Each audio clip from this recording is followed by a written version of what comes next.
At 18, I was taken out of high school and placed in an alternative school after attempting suicide. The alternative school was for troubled kids who couldn't attend public school to get their GED. One stipulation to stay in the school was having a job.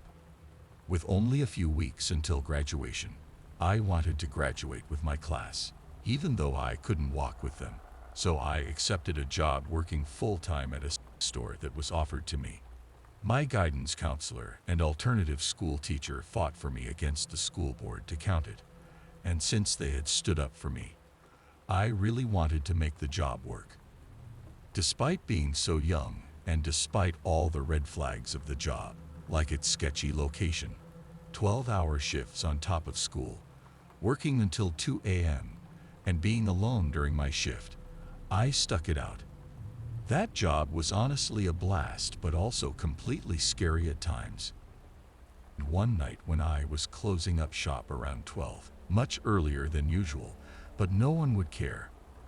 I was a huge comic book fan, and that night Avengers was premiering in theaters, so I was rushing to meet my friends there. As I was locking the door, a car pulled up in front. Not surprising since I closed early. I waited for the guy to walk up and was about to open the door to talk to him, but something told me to keep the door shut. Instead, I quickly locked the door. He reached for the handle, and I gestured to the closed sign, saying, "I'm sorry, we're closed." He tried again more forcefully, and I gestured to the dark store, like, "Dude, we're closed." He muttered something about needing condoms. Now, my store sold cheap condoms, and I routinely directed customers to the 24/7 gas station next door for better options. I told him the same, but he ignored me and kept trying to force his way inside. He started hitting the glass and yelling at me. I ran back and hid behind a rack of clothes, fearing for my life next to a gimp suit. The only other exit was too close to where the guy was. Also, I didn't drive and relied on my mom for rides. There was a panic button at the register, which we were required to wear during shifts. I had put it away, but had to crawl through the clothing and sections to reach it, terrified at every noise or silence, thinking he had broken in. I finally reached the button and pressed it, but nothing happened.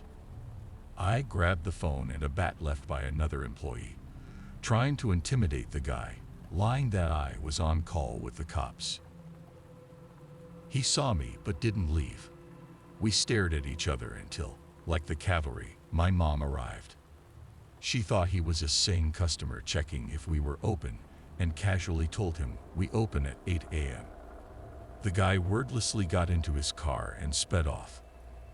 I bolted out of there, trying to see where he went, but he was long gone. I walked over to my mom, and she handed me a Marvel hoodie, saying she washed it for me so I could go to the movie in costume, completely unaware that I nearly died. A week later, the gas station was robbed at gunpoint, but who knows if it's related. I don't do nights anymore, but for years I worked nights in residential care facilities. One of the spookiest was a soul-charged dementia facility with 15 residents, and no one but me to keep an eye on them. Around 3 a.m. after completing my rounds to ensure all residents were safe and well, I heard the doorbell ring. A sudden wave of goosebumps hit me because this was a secure facility in the middle of the night. I cautiously looked out the window, but there was no one there. 10 minutes later, the doorbell rang again. I was terrified. I returned to the window and saw no one, but noticed a strange car parked across the street. I took a photo just in case and returned to where I had been playing cards with a delightful but very demented lady. I sat down, and she looked at me, asking, "What did the gentleman want, dear?" He looked like he had a bad night and needs a cuppa. Chills ran down my spine, but I brushed it off, attributing it to her dementia. The doorbell rang again, less than 5 minutes later, and I was freaking out. Another resident was up, painting with a clean brush to keep occupied. As I passed him on my way to the window, he said, "Don't answer the door alone. He might hurt you," before continuing to paint. I was terrified, trying not to cry. I was a 23-year-old woman in charge of 15 people with dementia. The doorbell kept ringing in the middle of the night, and my on-call wouldn't answer her phone. It was the weekend. Looking out the window, I saw the same car as before.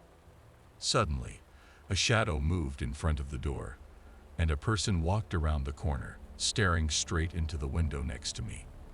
We made eye contact, and I screamed. My residents started freaking out, and the guy ran off. I called the police, and chaos ensued with 15 residents awakened by the commotion.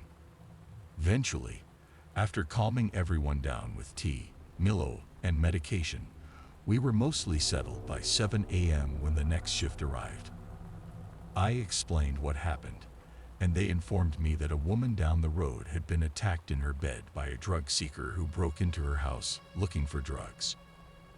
This news terrified me further because we had drugs like morphine, methadone, and fentanyl in our bedroom. I wondered if the intruder was originally looking for us and settled for the next available target. The facility was an old converted boarding house in a gentrified area, often mistaken for a regular house. I left that job shortly after because they refused to hire a second person for night shifts despite being understaffed. I was in the National Guard for about 2 years, graduating from basic combat training at 17, but was medically discharged this past year after a series of service-unrelated mental health incidents.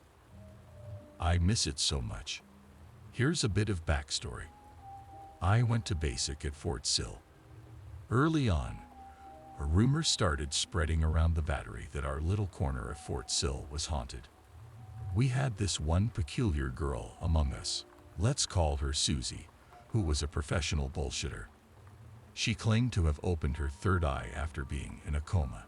She also claimed to be her 26-year-old boyfriend's dom. This 26-year-old supposedly had been in love with her since she was 12, and he was 20. But that's a whole other can of worms. Susie told us that there was a ghost in the bay named Brittany, a former trainee who had died of a heat stroke or something like that. Of course, we all thought Susie was full of it, until girls started reporting strange things happening while they were on night watch, always during the 3 to 4 a.m. shift. Someone would head into the latrine to tidy up, and things would start moving around by themselves. Initially, we suspected Susie was messing with us, but the latrine was always empty during these incidents. Trainees had to sign in and out at the night guard desk before going to the bathroom at night, so we could have seen if she was in there or not. Besides, Susie was lazy and could barely get up for her own guard duty, let alone sneak into a brightly lit latrine and hide there long enough without being caught by the other night guard. Then came that fateful July night when it was my turn to work the 3 to 4 a.m. shift. My bunkmate and I signed in, and then I went off to sweep and polish the potties. I was on high alert, being a superstitious Southerner, but the latrine had to be cleaned by morning. As I was doing my thing, I heard a crash from the broom closet. I nearly jumped out of my skin, but brushed it off, thinking I had just knocked something off balance when I grabbed my cleaning supplies. Then, I saw movement in the mirror. Nobody had entered the latrine. It was just me and my broom. I gave the place a once-over to double-check. Maybe someone was still in here from the last guard pair's shift. I even checked the showers. Nothing. Just as I was about to go back to sweeping, I heard something else. I turned around, and all the shower curtains were closing. I absolutely bolted out of there and cheerfully informed my buddy that it was her turn to clean.